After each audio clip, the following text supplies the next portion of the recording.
What's on the GLP1 agenda today? Anyone? Anyone? You?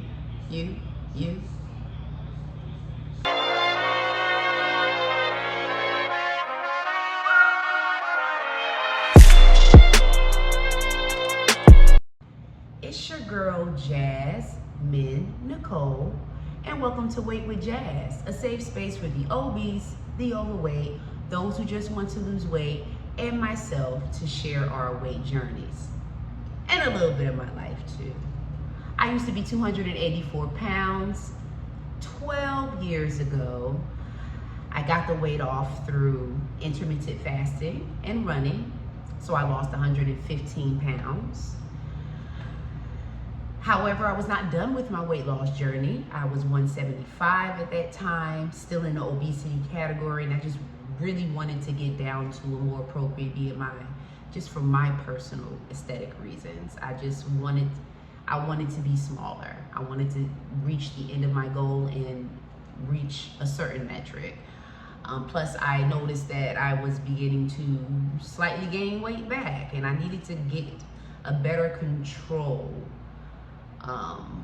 over food and my eating lifestyle, the methods that I chose, which was intermittent fasting and understanding how to maintain a calorie deficit, even within one meal a day situation, knowing the appropriate foods to eat, and then just also understanding my hormonal makeup and how that contributes to weight gain. So just a number of factors, and I chose to pursue GLP-1 medication to help me out. Brand name Zepbound is what I started on, and I'm currently on the Tirzepatide compound. I'm on a 7.5 Tirzepatide compound, currently as a split dose, so I am on 3.75 milligrams at this time, and my unit conversion for that is 18.75 units, which is my split dose. And to each his own prescription provider. Make sure you verify what your units are and understand how to split and microdose, so you can just have a better understanding and calculation, and you're not overdoing things. So that's where I'm at right now. And this is Princess. Hey girl. But today's video is what's new in GLP-1 news? What is new in GLP-1 news? What is the future of GLP-1? Is there a future? I think there is a strong future for GLP-1 agonist medication via brand name and compound medication. So what's going on? We got big hitters trying to come into the GLP-1 medication industry, because this is a market that seems to be blowing up. And the only hitters are not going to just be Eli Lilly and Novo Nordisk. Other people are trying to make their way in. So let's talk about one of the most accredited behind some medications, Pfizer.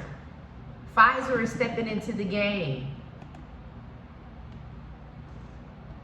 How y'all feel about Pfizer? Pfizer is very, very accredited in medication development. So Pfizer advances development of once daily formulation of oral GLP-1 receptor agonist danuglipron. Danuglipron. I tell you, the names they come up with for these medications is just, it's amazing. Just make it, make us all feel like we need hooked on phonics. Anyway, so according to a New York article, the company has selected a preferred once daily modified, well, Pfizer is a company, a once daily modified release formulation for danuglipron. See what I'm going through?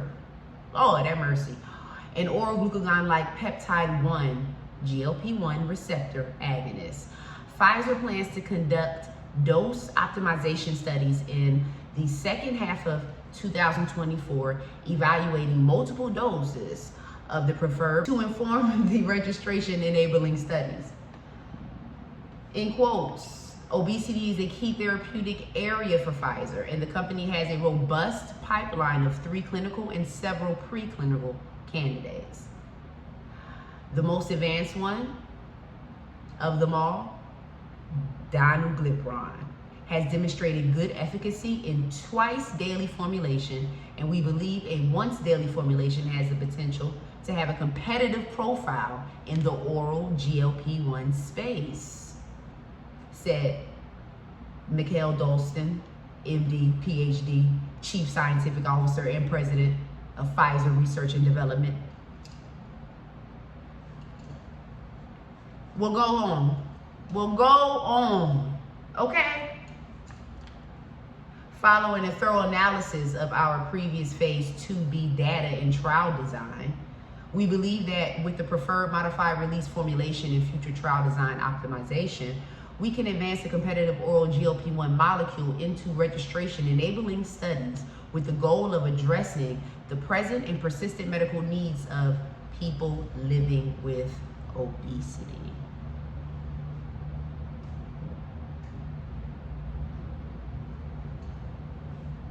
Well, what a delivery, Pfizer. And this is oral. You know, right now, I believe currently, Rybelsus, I believe, is the semaglutide oral pill. The data on that is not as alarming, to be honest with you, which is reason why there needs to be another developer coming into the oral GLP-1 space. So I'm kind of feeling more confident about Pfizer's danuglipron than, what is it, Rybelsus? Because the numbers are low on that oral GLP-1. Well, it's semaglutide, and the numbers are lower with semaglutide rather than with the dual agonist Tirzepatide. And the data is showing us that. And then just from people's experience and what I've heard, like there are people who are on semaglutide, which technically is for diabetes, and some are not losing weight. Which, I mean, it could be understandable because sometimes it's hard to lose weight and successfully balance the A1C. You know, it's hard. It can be difficult for some people. But again, semaglutide is just a one-prong agonist mimicking one hormone. So you're only going to get but so much results. If you want heightened results, we need a stronger hitter coming into the oral GLP-1 game. Okay? If you're trying to get something stronger, oral based, moving away from the injections, from the syringes, and from the quick injectable pens, strictly an oral pill, which should be more affordable, I would think. Hopefully. This is where it is. Pfizer, and I believe there's another one probably coming in. I don't know, I'm just speaking it though, because I know about Johnson & Johnson. Okay, I don't know, is Johnson & Johnson next? Because these are big hitters in the medical industry for medication development. These names, I hope they ring a bell to you, because they definitely ring a bell to me. And all the names behind the COVID vaccination. These names are going to be names coming into this genre of medication now. The obesity genre of medication. Chronic weight management medication. And I'm here for it. I'm absolutely here for it. The more the merrier, meaning that it's going to be more of a level playing when it comes to the availability of these medications, whether you're getting an injection or oral. There are options out there instead of it just being geared towards one type of medication and this medication. We need a variety so that the competitive edge can kick in and prices can be readjusted for the people. Because you want your medication purchased, and now we got a competitive edge coming in, okay? So bring it on, bring it on. I'm here for it, okay? I'm very much here for it. What's next? Finally, one of the OG medications that's been on the market, I consider it a grandfathered medication, Victoza. Victoza has finally reached its expiration, its patent expiration. Look at God. And what does that mean? That means a generic form can be introduced to the market. Victoza. I don't hear many people talk about Victoza, but Victoza is up there in the beginning along with Saxenda. Okay? These are the OGs of the initial GLP-1 medications. So that was it. Victoza's patent expired late last year, 2023, and now the generic Liraglutide, which is also Saxenda, the version is released in 2024, this year. So this is a great opportunity for more affordability for generic GLP-1 medications. We're looking for generic, which means it's supposed to be a price reduction, right? And compare it to the brand name. When something hit generic, it should be drastically dropped, right? This is what we're hoping. Now with Victoza, it's not as effective as your semaglutide or even your Tirzepatide, but it does show data reflecting a certain percentage of weight loss. It's just a very low percentage. And then again, I think it's to each his own how people apply their lifestyle changes and how active and effective they are with using any of these GLP-1 medications to reap the highest benefit. So although the data is saying it's a low operating medication, its efficacy is low, I think that's subjective, because I believe there are people that have received wonderful results on Saxenda and on Victoza. But I'm glad that Victoza is expired. Now I don't know who's next to expire. These medications now are pretty brand new, so they're not expiring anytime soon for a generic form to come out, okay? So this is the closest you're gonna get anytime soon. You do know at the end of the day, Victoza is available generic, okay? And it's dosed daily. That's one of, that could be one of the pros or cons for folks. Maybe cons, because people don't want to dose daily. We got into the habit of dosing weekly, every 7 days or whatnot. But you dose daily, and the doses are 0.6 milligram, 1.2 milligram, and 1.8 milligram. Kind of sounds like similar doses to semaglutide, as like similar low doses, but I guess within those low doses they give a strong prominent impact, is what I'm assuming. So the generic Victoza will cost $469.60 for a pack of 2 pens, and $704.40 for a pack of 3 pens. And according to GoodRx, that GoodRx we like to use for more affordable pricing, wherever we can get it, with whatever pharmacy we can find, Victoza typically costs around $560 for a 2-pack and $850 for a 3-pack.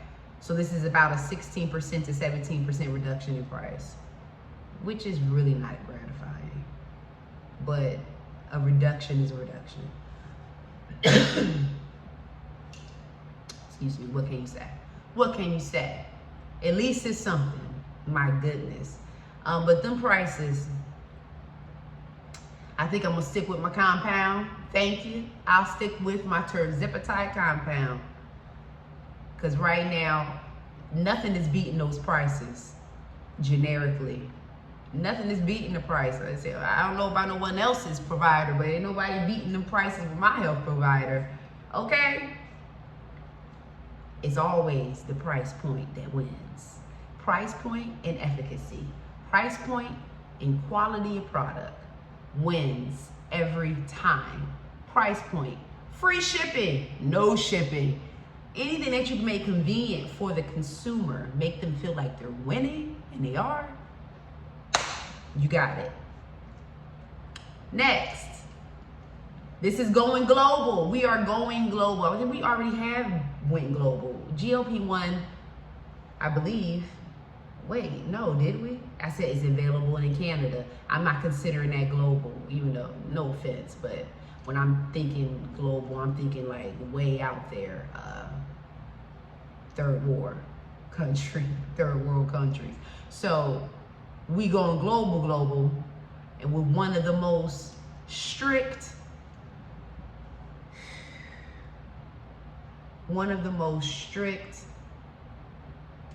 places in the world, really, when it comes to business and laws, how they govern all of their countries, and architectural development and business.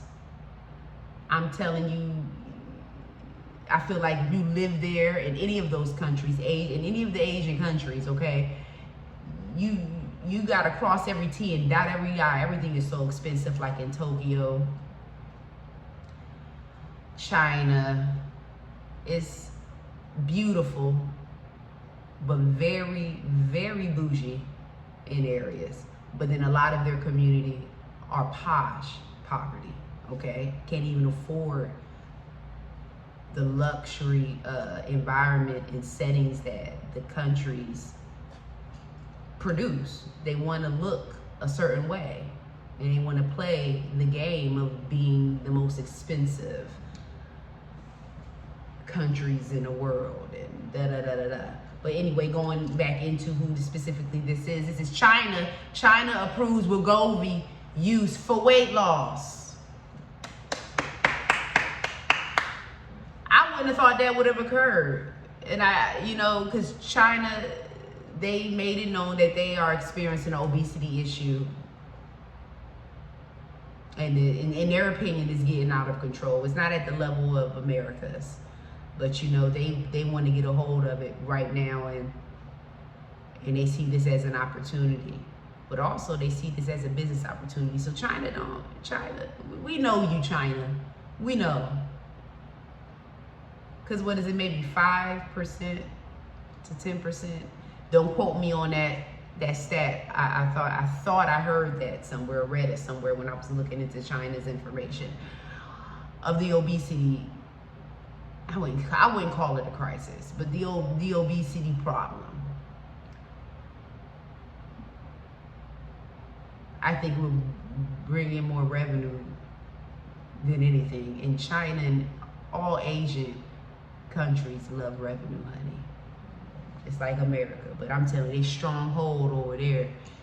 I'm telling you, there are tons of overly established developments in cities that are vacant in China. I've watched the documentaries. I'm fully amazed at the level of technology and resources they have, but they don't have enough of a community or a population to fill their large pocket of luxury projects all over the city. All over the country. Large cities that are vacant, with malls, everything ready to go, looks marvelous. But they have no population to fill it because most of their population are poverty. Look up some of them documentaries. You'll be amazed. It's like, I feel like sometimes only the elite of the elite can afford living in some Asian countries. I'm talking about the well-established Asian countries, okay? It's really expensive in Tokyo. But anyway, despite all of, the mechanics, business and stuff. Those who need the medication are getting it, and they're getting it globally. Not just in Canada, not just the UK. They're getting it in China. And it's going to spread from there. And that's a great thing, because the issues behind obesity are not just heavy in the United States. It's not just heavy in North America. It's obesity all over the world. So why not branch this medication globally? And that's why I say the future for GLP-1 looks great. And not going anywhere. GLP-1 brand medication. And as long as the brand medication is out there, GLP-1 compounds are out. The GLP-1 compounds are not going anywhere, y'all. And I am here for it. Maintenance and all. So just give it some time, because we're going to get past some maintenance issues. I think there was just some recent information in Illinois. Illinois changing legislation in regard to prior authorizations. Hey! Y'all, Illinois drastically changing legislation regarding prior authorizations, and it just takes one state, and then other states can adopt the legislation as well. But this is something that could be promising. It's taking some of the confusion and nonsense out of the PA process. If you were given a prescription of a medication and you were approved by your doctor, it's trying to eliminate the step therapy portion, the portion that has stopped many of us from moving forward, the portion that prevented me from getting further. Step therapy, meaning although you were prescribed a brand name GLP-1 medication, how about you try this medication first and this medication first, and then record your data and notes and let us know how it goes if you fail. All in avoidance of paying the original approved medication because of the price point. That's really what it's behind. And Illinois' legislation pretty much argues that.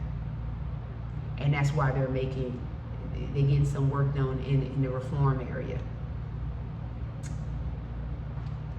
It's things happening, y'all. Things are happening. Things are happening. GLP-1 news is forever changing and updating.